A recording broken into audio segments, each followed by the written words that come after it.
Hello, beautiful people. Welcome back to our channel. I'm your host, and today we have a powerful story that will make you think deeply about marriage, love, and respect. Let me ask you something. What would you do if your spouse showed up at your workplace unannounced and demanded intimacy, especially if you had an important meeting coming up?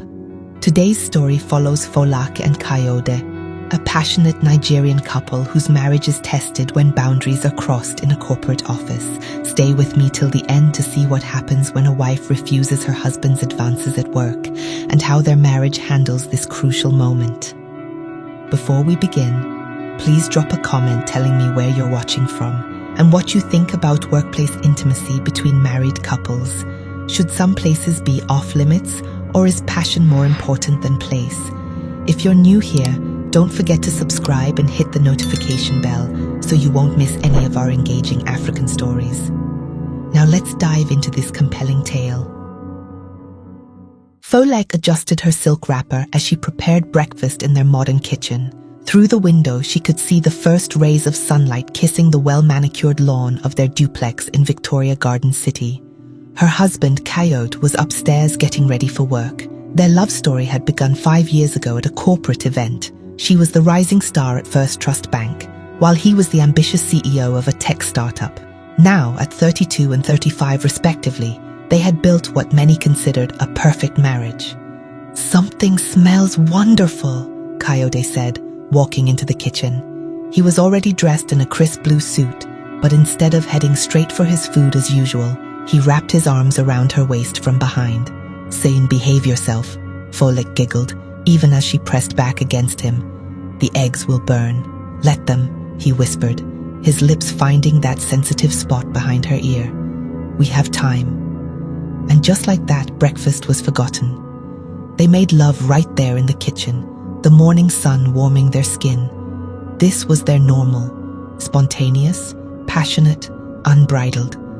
Their house had witnessed their lovemaking in every corner, against the living room wall during a rainstorm, on the stairs when they couldn't make it to the bedroom, even in their home office when Folake was supposed to be on a Zoom call. Later that morning, as they finally sat down to eat the reheated breakfast, Folake brought up something that had been on her mind. "Kayode, don't you think we should, set some boundaries?" He looked up from his food. "Boundaries? About what?" "About our intimate life," she said, stirring her tea. "Don't get me wrong, I love how passionate we are, but sometimes it affects our productivity. Remember last week when you were late for that board meeting?" Kayode chuckled. "Worth it though, wasn't it?" "I'm serious," she insisted. "Maybe we should agree on how many times a week is reasonable, something that won't interfere with work." "Are you saying I demand too much?" There was a slight edge to his voice now. No, Folake quickly clarified. "If anything, I'm usually the one initiating. Remember 2 nights ago? You were so tired from your business trip, but and I never complain," he said proudly. "That's what marriage is about, being there for each other." They agreed to try for a more structured arrangement, 3 times a week, with room for spontaneity on weekends. But old habits die hard, and their passion often overruled their rational planning. There was the time Folake called him at 2 a.m., demanding he come home from his business trip in Abuja because she missed him too much. Kayode had chartered a private jet just to be with her, arriving at dawn, exhausted but eager. Then there was the incident at his office during a crucial investor meeting. Folake had shown up unannounced in that red dress he loved, and somehow convinced his secretary to tell the investors he had a family emergency. Their friends both envied and worried about their intense connection. Folake's best friend, Blessing, often warned her about maintaining professional boundaries. "The way you two carry on, someone might catch you one day," Blessing cautioned during their weekly lunch. "We're married," Folake would laugh. "Besides, Kayode knows when to stop. He respects my space when I need it." But lately something had been changing. Folake's recent promotion to regional manager meant longer hours and more responsibilities. Their spontaneous encounters became less frequent, confined mostly to their home. Kayode found himself missing the thrill of their earlier days.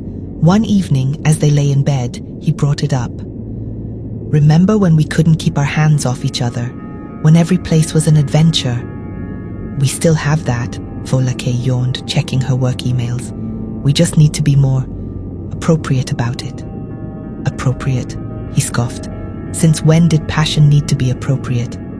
She put down her phone and turned to face him. Kayode, we're not newlyweds anymore. We have responsibilities, careers. And that means we can't desire each other like before? Folake kissed him softly. Of course not. But there's a time and place for everything. That night, as Kayode watched his wife sleep, a plan began forming in his mind. He would surprise her at her office, remind her of their passionate beginnings. After all, hadn't she done the same to him countless times? Surely she would appreciate the spontaneity, the romance of it all. He couldn't have known how differently things would turn out, how one afternoon would shake the very foundation of their marriage.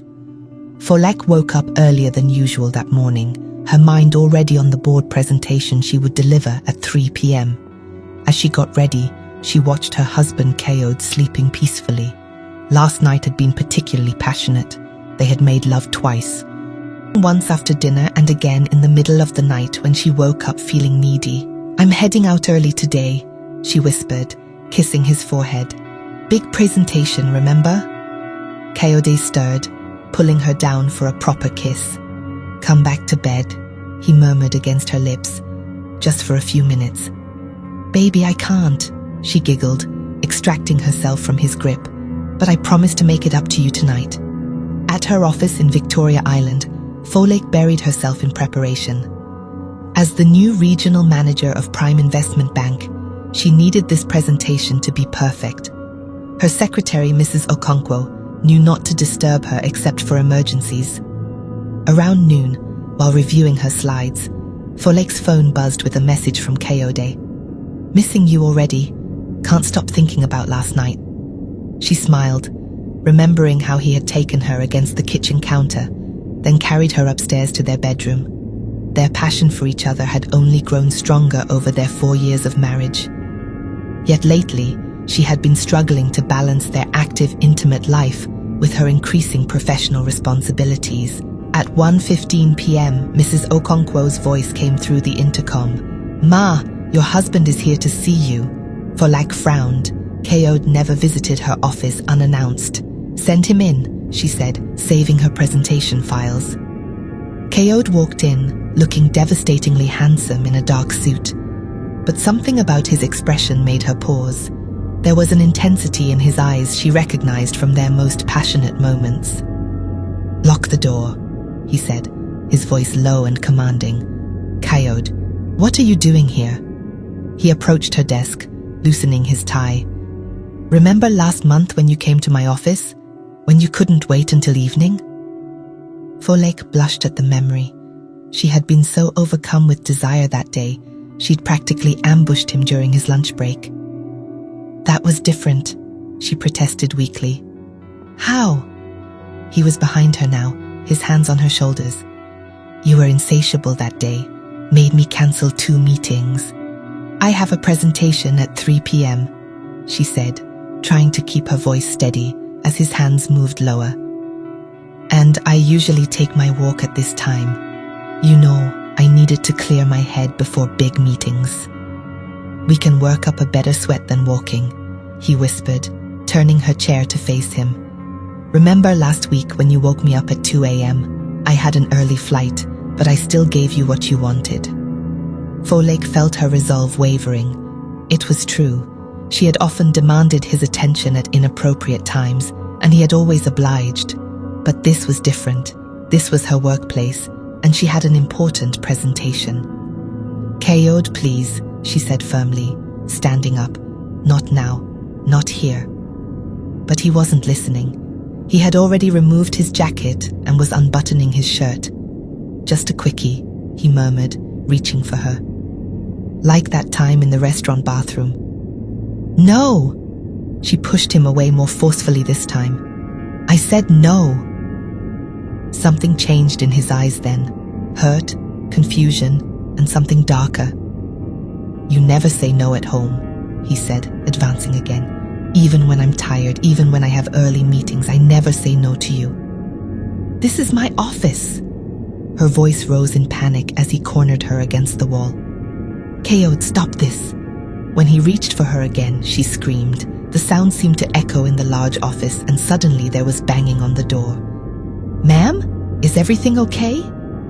Mrs. Okonkwo's worried voice called out. Help! Folake shouted, ducking under Kayode's arm. Someone help! What happened next seemed to unfold in slow motion. Security broke through the door to find Kayode half naked, his shirt unbuttoned and belt undone. Folake was pressed against her desk, her carefully ironed outfit disheveled. The look on Kayode's face as he realized what he had almost done, what he had become in that moment, would haunt Folake for months to come. Without a word, he dressed himself under the watchful eyes of security. Then, in a gesture that felt both dramatic and final, he removed his wedding ring and dropped it on the polished floor. The sound of that small band of gold hitting the floor echoed in Folake's head long after he had stormed out, long after her concerned colleagues had helped her fix her clothes and arrange for someone else to handle the presentation, long after she had assured everyone she was fine. But she wasn't fine. How had they gone from being the couple that everyone envied to this? As she sat alone in her office that evening, their passionate past suddenly felt like a double-edged sword that had finally drawn blood. The Lagos evening traffic crawled at its usual pace, but Folake barely noticed. In the back of her company car, she sat motionless, her presentation folder unopened beside her. Her driver, Mr. Sunday, kept glancing at her through the rearview mirror with worried eyes. Madam, you want me to stop at Sweet Sensation? You never eat lunch today, he ventured. Just take me home Sunday, she whispered, then added after a moment, actually no. Take me to Blessing's place. Blessing had been her best friend since their university days at Unilag. If anyone could help her make sense of this nightmare, it would be her. As they turned toward Lekki Phase 1, Folake's phone buzzed again. Her younger sister Yewande, calling for the 5th time. She ignored it. Meanwhile, Kayode sat in his parked car at Landmark Beach, watching the waves crash against the shore. His wedding ring had left a pale strip of skin on his finger, and he kept touching the spot unconsciously. His phone showed 37 missed calls, from his mother, his sisters, even his pastor. Word travelled fast in Lagos, especially when it involved prominent families like theirs. He replayed the office scene in his mind for the 100th time. What had possessed him? The memory of Folake's fearful eyes haunted him. In their 4 years of marriage, she had never looked at him that way, like he was a stranger, a threat. At Blessing's house, Folake finally broke down. You should have seen his eyes, Blessing, she sobbed, clutching a cup of hot tea. It wasn't my Kayode. It was like a possessed person. Blessing, now a successful gynecologist, listened with professional calmness. Start from the beginning. When did things start changing between you two? As Folake talked, memories flooded back. Their honeymoon in Dubai, where they hardly left their hotel room. The countless spontaneous encounters that had made their marriage exciting. The gradual shift when her promotion came through 3 months ago. Maybe I sent mixed signals, Folake said quietly. Sometimes I would demand his attention at odd hours. 2 weeks ago, I visited him at his office. Stop right there, Blessing interrupted. Don't you dare blame yourself. Whatever happened before, he crossed a line today. In another part of Lagos, Kayode had finally answered one call from his older brother, Deji. I'm coming to get you, Deji said firmly. Where are you? An hour later, the brothers sat at their favorite spot in Sailor's Lounge, away from prying eyes. Deji, 10 years older and long divorced, studied his younger brother's haunted face. Talk to me, young lion, he said, using his childhood nickname for Kayode. What happened today? Kayode's words came slowly at first, then in a rush. He told Deji about the growing distance he'd felt since Folake's promotion, how their once spontaneous love life had become scheduled, restricted to appropriate times and places, how he'd missed the wild, unpredictable passion they once shared. Remember last Christmas? Kayode said, staring into his untouched drink. We were at Mother's house, and Folak pulled me into the guest bathroom during dinner. Everyone knew what we were doing, but she didn't care. That's the woman I married. Fearless, passionate. And you thought forcing yourself on her would bring that woman back. Deji's voice was sharp. I didn't mean to. Coyote's voice broke. I just wanted to surprise her, like she used to surprise me. Back at Blessing's house, more friends had gathered. Folek's sister Yewande had arrived, along with their church friend Sister Chioma. The women formed a protective circle around Folek, but their opinions were divided. He needs to be reported to the police, Yewande insisted. This is attempted rape. It's her husband, not a stranger, Sister Chioma countered. They need prayers and counseling. Marriage is not a license to force yourself on someone, Blessing argued. Consent matters, whether you're married or not. Folek listened to them argue, feeling increasingly overwhelmed. Her phone buzzed again. A message from her mother-in-law. My daughter, please come home. Whatever he did, we can fix this as a family. The message triggered a fresh wave of tears. She remembered how Mama Coyote had welcomed her into their family, teaching her her son's favorite meals, sharing family secrets. Would she ever look at her the same way after today? At Sailor's Lounge, Deji was delivering some hard truths to his brother. You've been spoiled, Coyote. By our parents, by life, by your wife's love. You thought you were entitled to her body whenever you wanted it. That's not true, Coyote protested weakly. Then why did you go to her office today? Because she said no more often lately. Because she's focusing on her career. Tell me, brother, what exactly made you think you had the right? As midnight approached, Lagos quieted, but sleep eluded both Coyote and Folake. She had finally gone home, unable to bear the weight of her friends' conflicting advice. Their usually warm house felt cold and strange. In their bedroom, evidence of their passion was everywhere. The slightly crooked headboard from countless vigorous nights, the small marks on the wall where they'd knocked a frame down last week, the lingerie drawer he'd bought her for their anniversary. Folek opened their wedding album, tracing their younger, smiling faces. They had been so in love, so sure of themselves. When had passion become entitlement? When had their mutual desire become a weapon? Across town, Coyote sat in his car outside his brother's house, where he would spend the night.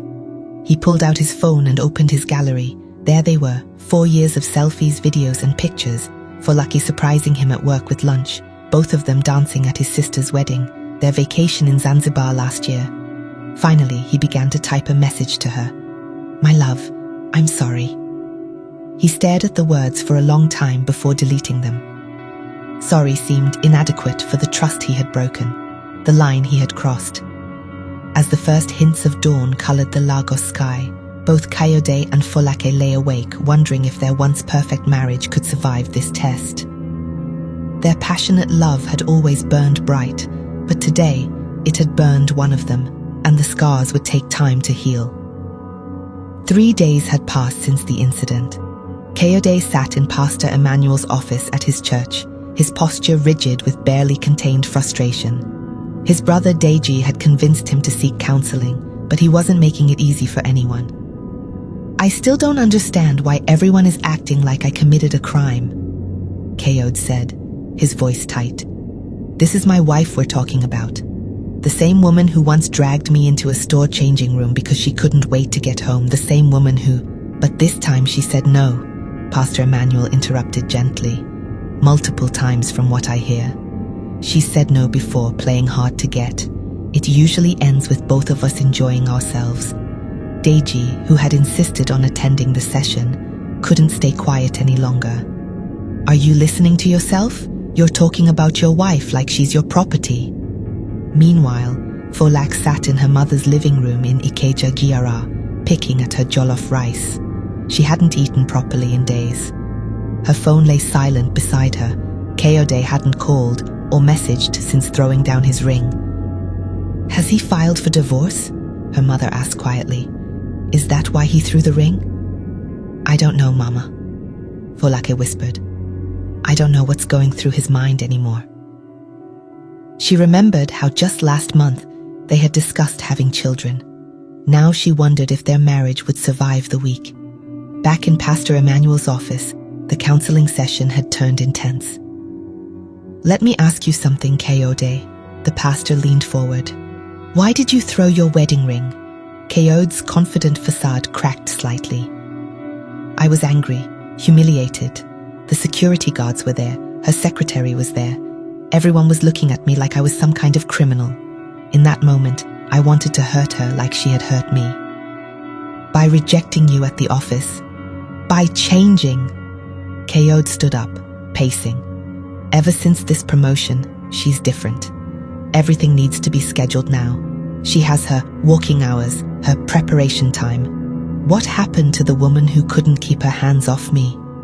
"She became regional manager," Deji said dryly. "She grew in her career. Are you saying she doesn't have the right to set boundaries because of your history?" At her parents' house, Folake was having a similar conversation with her mother and sister. "I'm scared, Mama," she admitted. "What if he resents me now? What if he thinks I humiliated him? You know how men can be about their ego." "Let him be angry," Yewande scoffed. "He's the one who should be begging for forgiveness." Their mother held up her hand for silence. "Folak, tell me honestly, before this happened, did you notice any changes in your marriage?" Folak thought about it.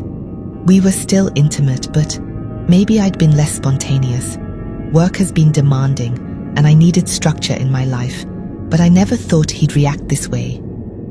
Across town, Pastor Emmanuel was making progress with Kayode.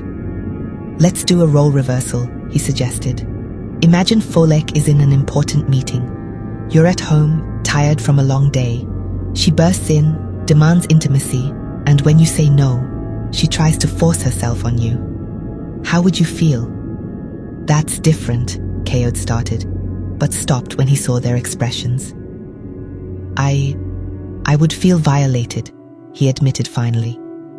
"Even though she's your wife? Even though you've had spontaneous encounters before?" Kayode sank back into his chair, the full weight of his actions finally hitting him. "I really messed up, didn't I?" That evening, both families gathered at the Kayode's family house in Ikoyi. Folake sat with her parents on one side, while Kayode sat with his family on the other. The living room was thick with tension. "Before we begin," Mama Kayode spoke, "I want to say something to my daughter-in-law." She moved to sit beside Folake. "What my son did was wrong. Don't let anyone tell you otherwise."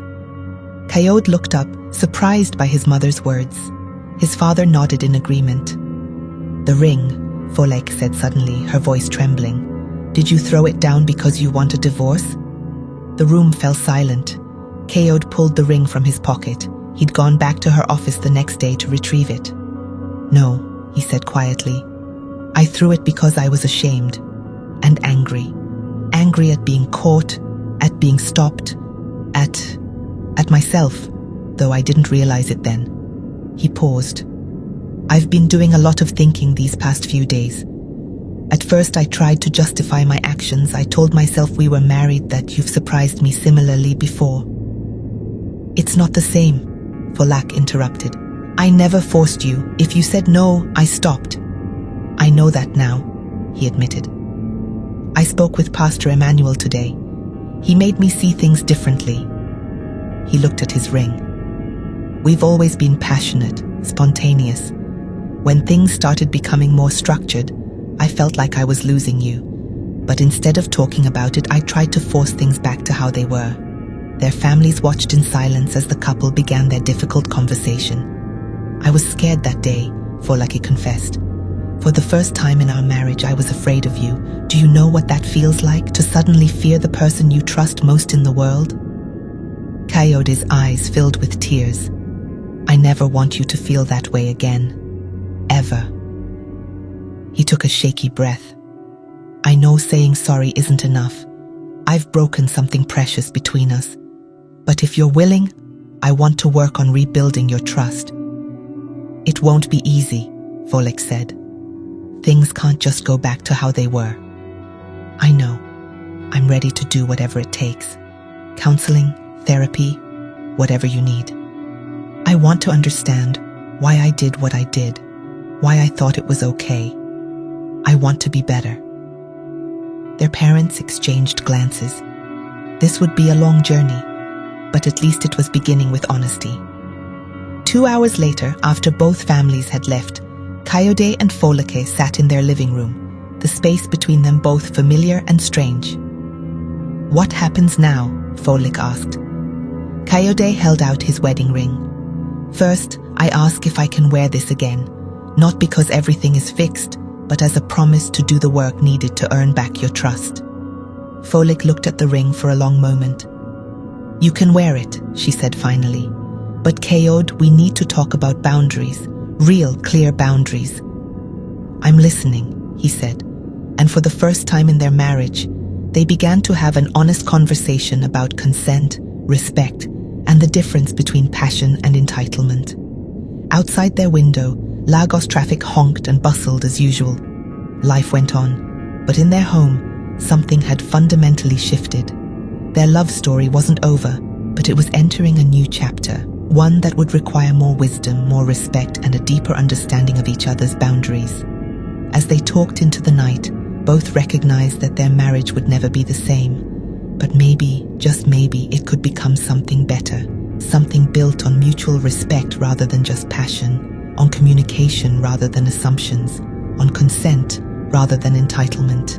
The road ahead would be long and sometimes painful, but they had taken the first step together. And in Lagos, where love stories often end at the first major hurdle, that was something worth fighting for.